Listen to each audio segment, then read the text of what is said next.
Hello and welcome to Urban Fusion. I'm your host, Julie Nalzo. My guest today was described by the New York Times as a choreographer who moves his performers around the stage with remarkable authority for his aspects of a vibe performance with the Alvin Ailey 2 Dance Company. And he also recently started his own dance company this summer and gave an amazing premiere performance at Summer Stage Dance.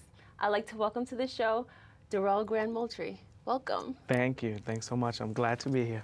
So how was it like premiering your first dance company and your first performances at Summer Stage this summer? It was really exciting. I think the most nerve-wracking part was creating the name. Oh, really? Dance That was Grand the hardest Moultrie. part? Yeah, we found out in January. I got a call from Danny G at Summer Stage. She's the curator who said, I would love to present your company at Summer Stage. Okay. And we started there, and I started bringing dancers together. I wanted to be a pickup company, Okay. Something that's based here in New York, and a company where I can keep local dancers and also bring dancers in from different companies around the country. Okay, so how long did it take you to create those pieces? I believe at Summer Stage you had about 4 pieces that you premiered. So how long did it take to put that together? It depends on the project, but with this specific project, we had 2 shows, one in Red Hook, where I premiered 7 new pieces, and I created them in 3 weeks. Wow, 3 weeks. Okay. Yeah. Is that typical for a choreographer to create It depends. something? Sometimes on the project, you have to like really push it out depending on schedules, and in this case, I had to deal with all these different dancers' schedules. Okay. So it took 3 weeks to push out 7 pieces, and then for the New York Central Park show, I did what did I do? I think 5 new works. 5 new pieces. 5 new works. Wow, Yeah. that was amazing. I was out there. I saw both the performances at Red Hook and at Central Park, and they were amazing. Thank you. Very powerful pieces, and I'm glad to have you on the show. Thank you. So let's do a little bit of a rewind. Let's start from the very beginning, where you grew up, where you were born and raised, all that good stuff. So where are you from? New York?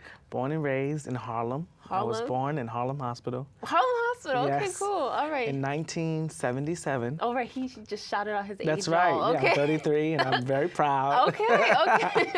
So I was born in Harlem Hospital and raised in foster projects. It used to be called Stephen Foster Projects, I think, before I was born. Okay. But when I was born, it's Martin Luther King Projects. But my family is from 137th Street.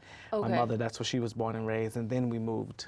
So down to where the exactly projects. is Foster Projects? 112th Street between Lenox and Fifth Avenue, but it spans from 112th to 115 between Lenox and Fifth Avenue. Okay, cool. And you said you moved with your mother. Your mother moved to the Foster Projects. Did you have any siblings growing up, or how was your family? I'm the youngest of 4. You're the so my youngest? mother I have 2 older brothers and 1 older sister. Okay. So she moved there with 4 kids and made a way. Okay, and when did you first discover your interest in dance and performing arts? Like, when did it first happen for you? For me, it was in the projects. I mean, when you grow up in the inner city, you have to dance. You have to know Really? the latest music, the latest dances, and it's like you're born into a rhythm there. You're born into the culture of music and rhythm and moving. So I would say it started there. I would get the kids together. In the hallways, in these tiny hallways. Wow, okay. We'd make up dances. I'd create dances and make them perform for the other kids who weren't the good dancers. Weren't the ones that So they had to be the pick it up? audience, yeah. So what kind of music did you guys dance to at that time? Like, what were you making up steps to? Like R&B, hip hop? Yeah, usually it was R&B, hip hop, like raw bass. Raw bass? It Takes Two. Wow. You know this? Damn. There's all. It takes 2 to make a thing. Yeah, Okay. So we used to dance to all, like the Boys. Remember there was a group called the Boys? I remember Heavy I called D. my baby on the phone. Got to get a number. Down My Heart. Down My Heart. No, I remember New Edition. I remember Heavy D and the Boys, but I don't remember. I'm sorry, Wow. How young are you? Oh no. What? Yeah. I remember Heavy D and the Boys. I remember. Heavy D. We danced to that. Okay, I remember that. Poison, all that, Poison, BBD. yeah. That was a little later. But in the beginning was like the Boys and raw bass. Okay, I remember raw bass. A song called It Takes Two. I remember It Takes Two. So we're on the same page. Yes, At least. yes. So we get the dancers, grab them in the hallway. I'd make up the dancers and make them perform. And I'd have them do intermission and everything. Damn, okay. Oh, yeah. Wow, okay. And so what were your biggest inspirations at that point to take dance classes? When you made that move from dancing in the hallways and dancing around your neighborhood to actually start taking dance classes, like what was that thing that gave you a push to do A it? school teacher. Her name is Gwendolyn McLeod. Today she's 87. She was my third grade music teacher. And she would do Broadway musicals in the schools, major Broadway musicals with inner city kids. And what was brilliant about what she did was we didn't just do black musicals.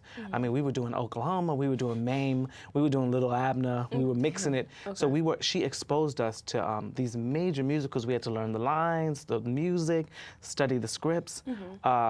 And she was the beginning. She was my first experience of someone who was so passionate as an adult about what they did. It carried over into us, and that was the seed that was planted in me. And where did you attend high school?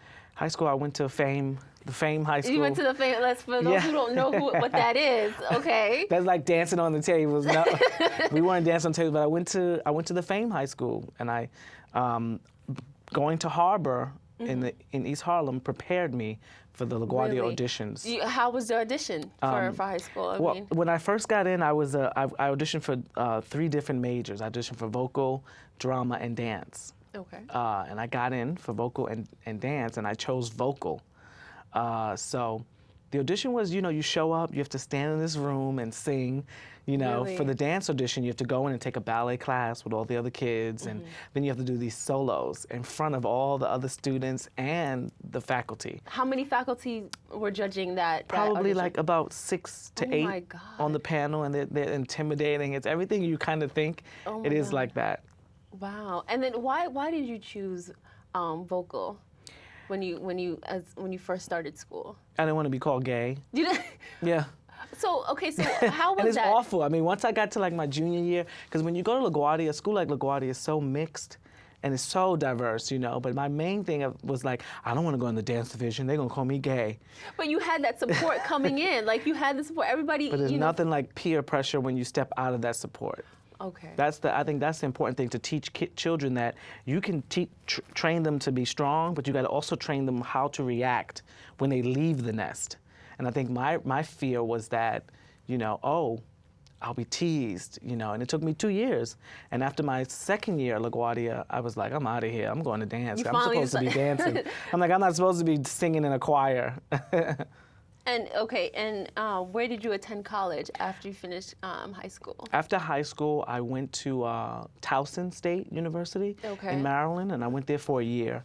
And I left New York, and I got depressed and thought, I really don't belong outside of New York. Okay. So I prepared, and worked hard, and I ended up auditioning for Juilliard, and I got in Juilliard. So you graduated high school, you spent a year in another school. A year in Towson, kind of preparing to go back, because at LaGuardia I was a vocal major and a dance major, so I didn't feel equipped to audition for Juilliard right out of school. I still needed a little more training. What were some of the challenges and experiences did you go through when you finally got to Juilliard? Just realizing that you're not the star. Oh wow! Really? It was the ego. The ego test. It checks your ego. You get there and you're like, I'm the star at my school, and they're like, and no. then you get there and everybody here's a star. So you still have to find a way to It teaches you out. humility. Yeah, that was one of the biggest challenges, that you wouldn't always be casted in the lead role. Okay. And it was great. We all needed it. Thank you so much for sharing your journey with us and being an inspiration for any young dancer out there who wants a career in dance.